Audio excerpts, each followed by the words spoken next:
Assalamualaikum warahmatullahi wabarakatuh. Saya adalah Muhammad Arif Razak dengan NIM 1119025 10091 dari kelas 4D Ilmu Perpustakaan dan berkuliah di UIN Syarif Hidayatullah Jakarta. Di sini saya akan melakukan uji Wilcoxon dalam rangka ujian akhir semester mata kuliah statistika yang diampu oleh Dr. Ade Abdul Haq, SAG, SS, Hum. Mengapa saya melakukan uji Wilcoxon? Sesuai ketentuan pada ujian akhir semester mata kuliah statistika, saya bernomor absen 14 sehingga mendapatkan kelompok D. Di kelompok D itu saya mendapatkan 3 pilihan dan salah satunya itu bisa melakukan uji Wilcoxon. Dan itulah mengapa saya memilih uji Wilcoxon sebagai pengambilan nilai ujian akhir semester saya untuk mata kuliah statistika. Jadi pertama-tama saya akan menjelaskan terlebih dahulu konsep dasar dari uji Wilcoxon.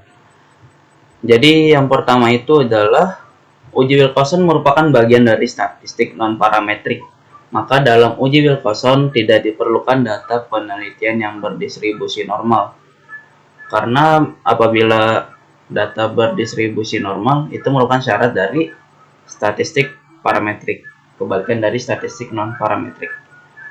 Lalu yang kedua itu, uji Wilcoxon bertujuan untuk mengetahui ada tidaknya perbedaan rata-rata dua sampel yang saling berpasangan. Lalu yang ketiga itu, data penelitian yang digunakan dalam uji Wilcoxon idealnya adalah data berskala ordinal atau interval. Jadi untuk melakukan uji Wilcoxon itu idealnya data penelitian yang kita pakai itu berjenis data ordinal atau interval. Lalu yang selanjutnya itu, uji Wilcoxon digunakan sebagai alternatif dari uji paired sample t-test jika data penelitian tidak berdistribusi normal.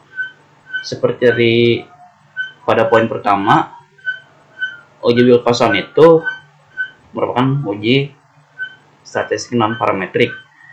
Sementara uji paired sample t-test adalah uji statistik parametrik sehingga dibutuhkan data yang berdistribusi normal. Ya seperti itu. Sementara uji Wilcoxon karena dia non parametrik maka tidak diharuskan data penelitian itu berdistribusi normal.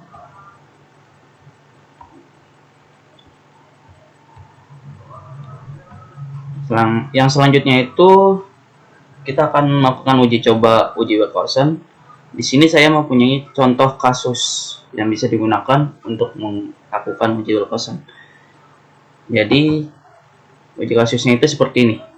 Peneliti ingin mengetahui apakah terdapat pengaruh pelatihan pustakawan mengenai operasional perpustakaan terhadap kompetensi para pustakawan di perpustakaan A.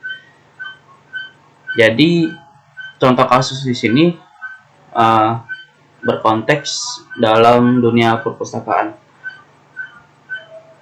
Jadi variabel independennya itu pelatihan pustakawan mengenai operasional perpustakaan, dan sementara variabel dependennya yaitu kompetensi para pustakawan atau kualitas kompetensi mereka.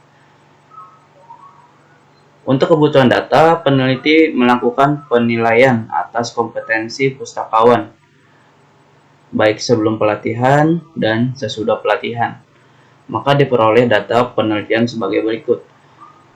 Untuk hipotesis dari penelitian ini yaitu ada perbedaan pada kompetensi pustakawan dari sebelum pelatihan ke sesudah pelatihan, yang artinya ada pengaruh pelatihan pustakawan terhadap kompetensi para pustakawan.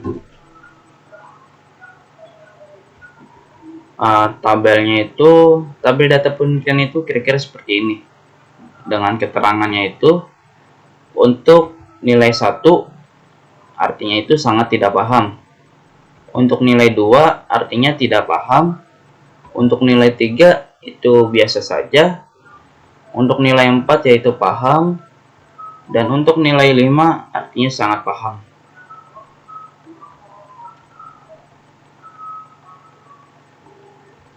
Di sini kita akan mencoba melakukan uji Wilcoxon.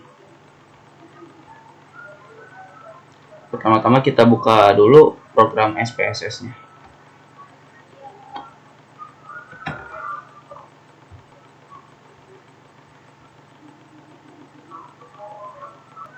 Ya, di sini sudah terbuka program SPSS-nya. Pertama-tama kita buat dulu variabelnya. Di sini variabelnya itu ada sebelum pelatihan dan sesudah pelatihan. Kita buat seperti ini, sebelum dan sesudah. Desimalnya kita ubah jadi 0 saja. Untuk labelnya itu kita coba tulis sebelum pelatihan, dan yang satu lagi itu sesudah pelatihan.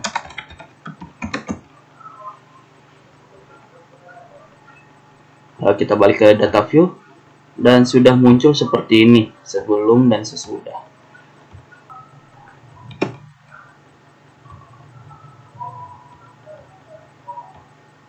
Oke, selanjutnya kita langsung tulis saja.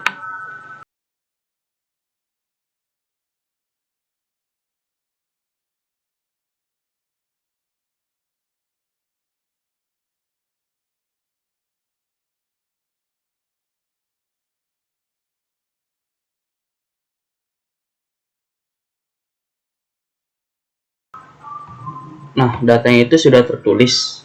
Selanjutnya kita bisa melakukan uji analisisnya, uji Wilcoxon, yaitu dengan mengklik Analyze, tab Analyze, kemudian kita pilih Non-Parametric Test, Legacy Dialogs, dan pilih Related Samples. Dan akan muncul jendela seperti ini. Di sini kita pindahkan variabel sebelum pelatihan itu ke variabel 1, dan yang sesudah pelatihan itu ke variabel 2. Selanjutnya kita pilih uji Wilcoxon di kotak test type. Kalau sudah, kita pencet OK.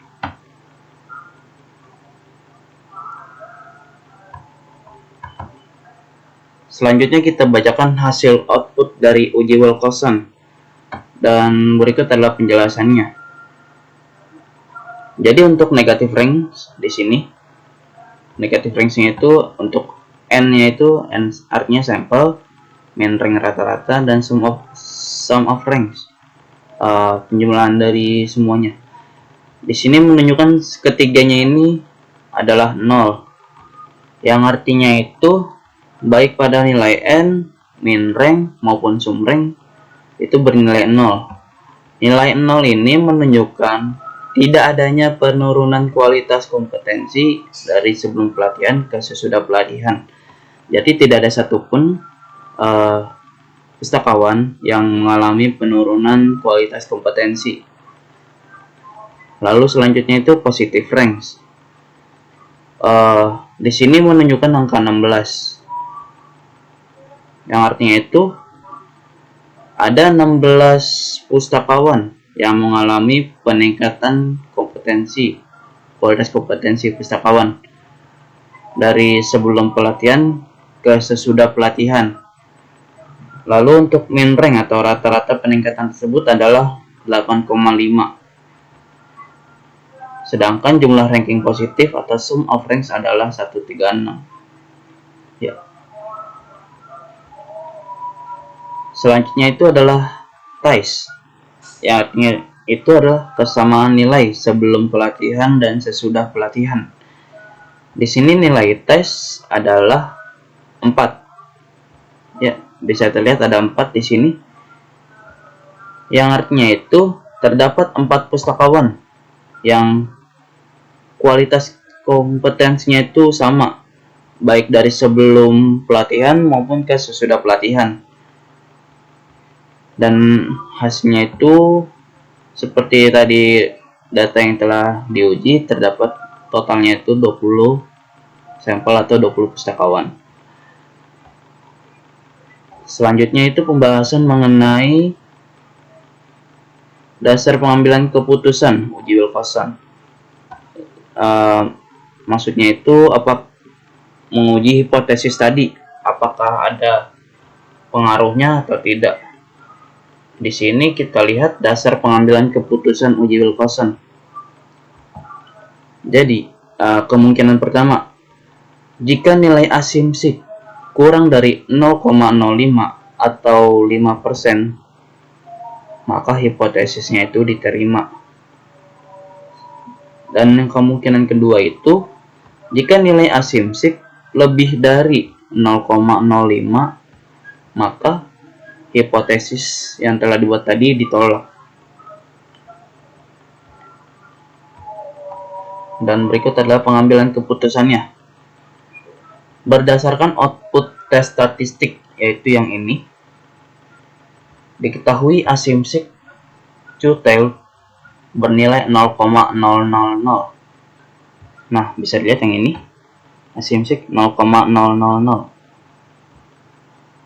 Karena nilai 0,000 lebih kecil dari 0,05, maka dapat disimpulkan bahwa hipotesis itu diterima. Hipotesis yang tadinya itu ini. Hipotesisnya, ada perbedaan pada kompetensi pustakawan dari sebelum pelatihan ke sesudah pelatihan, yang artinya ada pengaruh pelatihan pustakawan terhadap kompetensi para pustakawan di perpustakaan A.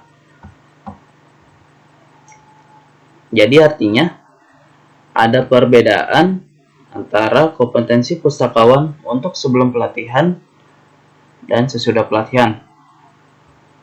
Ini artinya karena hipotesis tadi diterima ya. Sehingga dapat disimpulkan pula bahwa ada pengaruh pelatihan pustakawan terhadap kualitas kompetensi pustakawan pada perpustakaan A.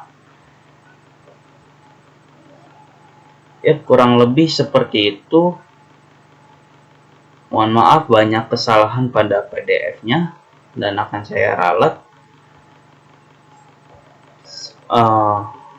Sekian penjelasan dari uji Wilcoxon untuk UAS statistika. Kurang lebihnya mohon maaf. Wassalamualaikum warahmatullahi wabarakatuh.